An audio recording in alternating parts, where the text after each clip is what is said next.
When I was a little girl, my favorite television show was reruns of Get Smart. Everyone else remembers Get Smart. It was a series about secret agents, but with a Mel Brooks twist. Don Adams starred as Maxwell Smart, Agent 86. Barbara Feldon was Agent 99. Week after week, mission after mission, Maxwell Smart proved himself to be a total schlemiel. And Agent 99, cool, brilliant, Agent 99, managed to save the day. Maxwell Smart and Agent 99 worked for an organization called Control.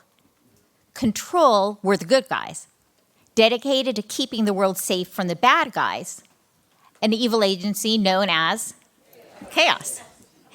Every episode ended with Control triumphant, but in every new episode, Chaos would return. Every week, Control won, but every week, Chaos rose again. And as an 8-year-old, I was never entirely sure that Control would prevail. The line, the boundary between Chaos and Control, it was just so very, very thin. The line, the boundary between Chaos and Control, it is just so very, very thin. We Get Smart aficionados are not the only ones to observe this. All of us in our sanctuary, at home, who look at our world, who wonder what exactly is going on. We aren't the only ones to observe this either. That very, very thin boundary between Chaos and Control, it's been a concern since the beginning. Literally, since the beginning, since the days of creation. Today, Rosh Hashanah is the birthday of the world.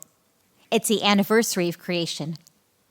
Our liturgy attests to this again and again. You remember the work of creation, we recite. This is the day of the world's beginning.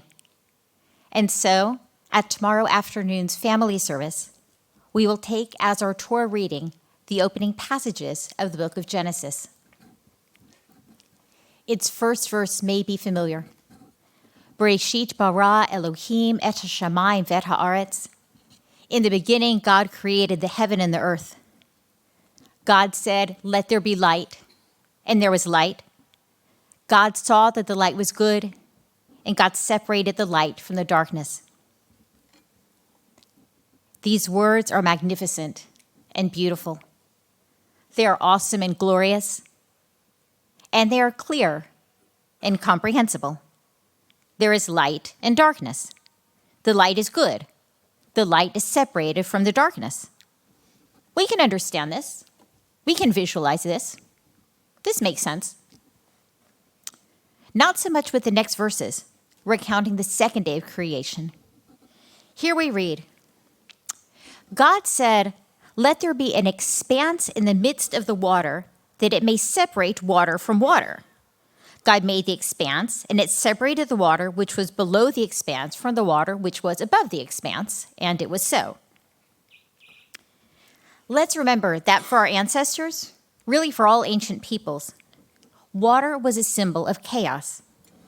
That's why the splitting of the Red Sea during the Exodus is so significant. It showed God's mastery of the chaotic waters. And here, too, we witness God's power over the waters.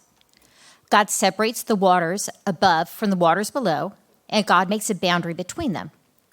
We might understand that boundary as a horizon, the skyline.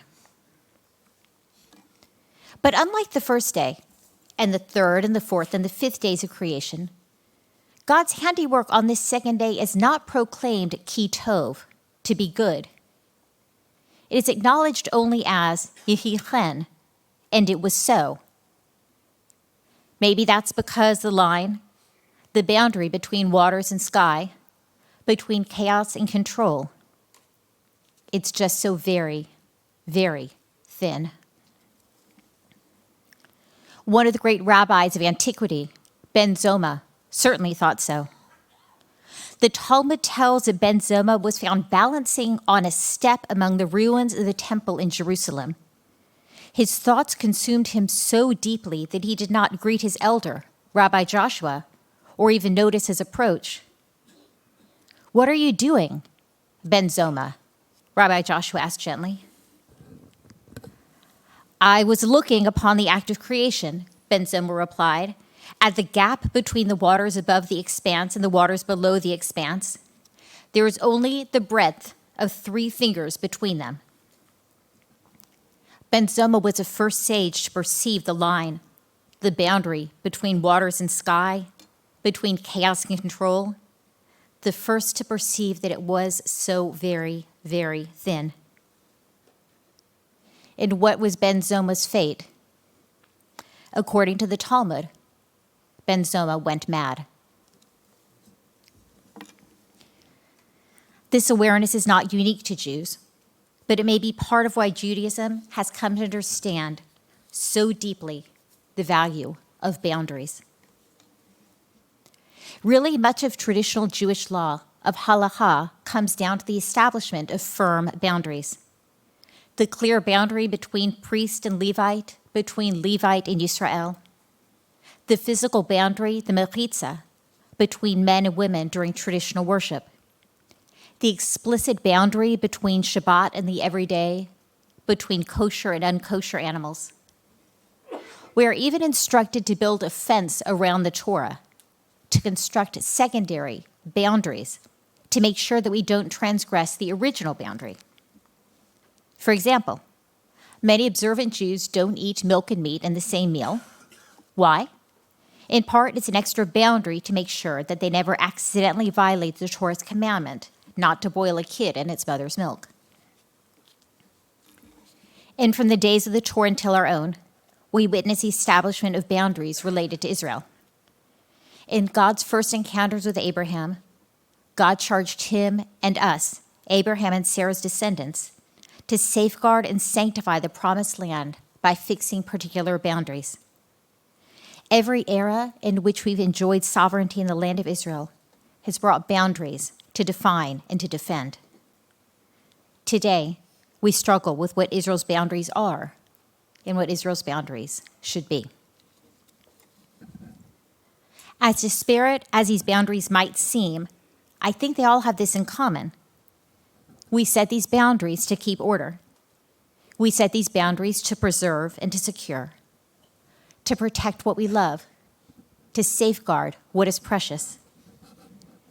We set these boundaries because consciously or subconsciously, we recognize that the line between chaos and control is just so very, very thin.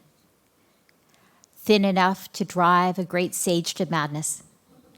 Thin enough to make us all deeply afraid.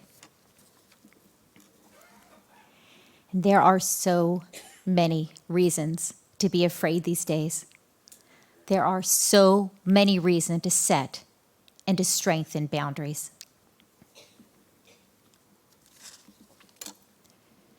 Can setting boundaries go too far?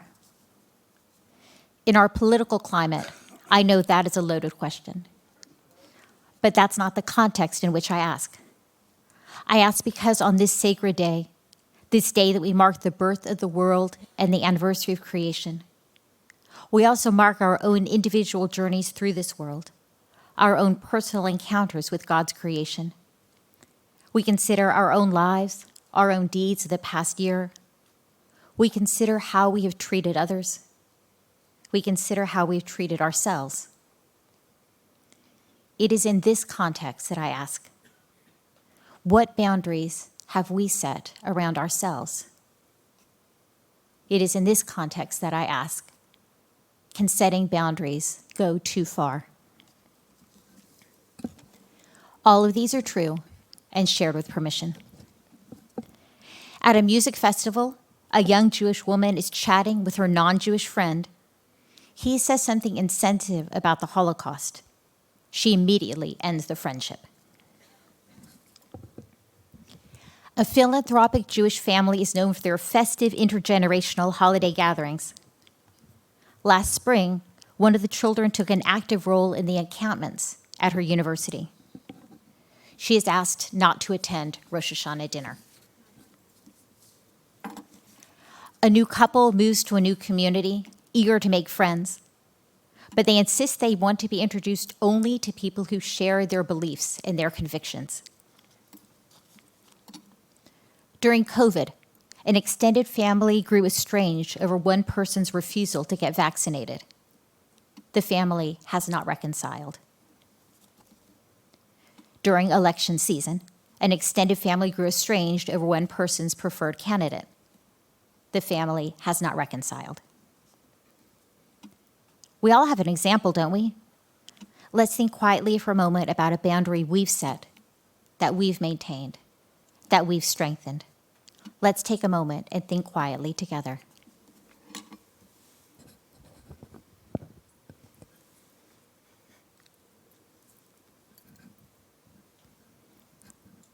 Here's mine. I volunteered with a national organization to serve at-risk youth. I met and interacted with my fellow volunteers online. After October 7th, several volunteers posted Free Palestine and changed their profile photos to the Palestinian flag. The supervisor said this was permissible. I believed in the mission of the organization, but I quit. It is in this context that I ask, can setting boundaries go too far? And it is with humility that I answer, I think so. According to Jewish tradition, it was 5,786 years ago today that God created the expanse in the midst of the water to separate the water which was below the expanse from the water which was above the expanse. That first boundary between waters and sky, between chaos and control, a boundary only 3 fingers wide. Much later in our sacred text, God tells us more about that boundary. In the book of Job, we follow the terrible ordeals and sufferings of the righteous Job. He loses his livelihood, his home, his children, his health, the respect of his wife, and the sympathy of his friends. And when he cries out to God, demanding an explanation for his agonies, God tells Job that he cannot understand because he cannot fathom God's power nor God's ways. In chapter 38, God declares, I closed the sea behind doors when it gushed forth. I made breakers as its boundary. I said, here your proud waves must stop. So the book of Job tells us something new about the boundary between waters. It is not just the sea, not just the breakers, not just the waves that must be contained. Here your proud waves must stop. Another way to translate the passage, here your arrogant waves must stop. When we set our boundaries, do we set them to keep order, to preserve and to secure, to protect what we love and to safeguard what is precious? These are boundaries worth setting. These are boundaries to sanctify and to maintain and to uphold. When we set our boundaries, do we set them out of arrogance or pride? To preserve our opinions and to secure them from challenges? To protect what we think we know and to safeguard our certainty that we are the good guys? Maybe these are boundaries to reconsider. Maybe these are proud waves. Maybe this is arrogance that must stop. There are so many reasons to be afraid these days. There are so many reasons to set and to strengthen boundaries. Because the boundary between chaos and control, it is just so very, very thin. But are there things worse than chaos? Is pride worse than chaos? Is polarization worse than chaos? Is arrogance worse than chaos? Are divisions, is hatred between friends, among families, in communities? Are they worse than chaos? It is with humility that I answer. I think so. Shana Tova.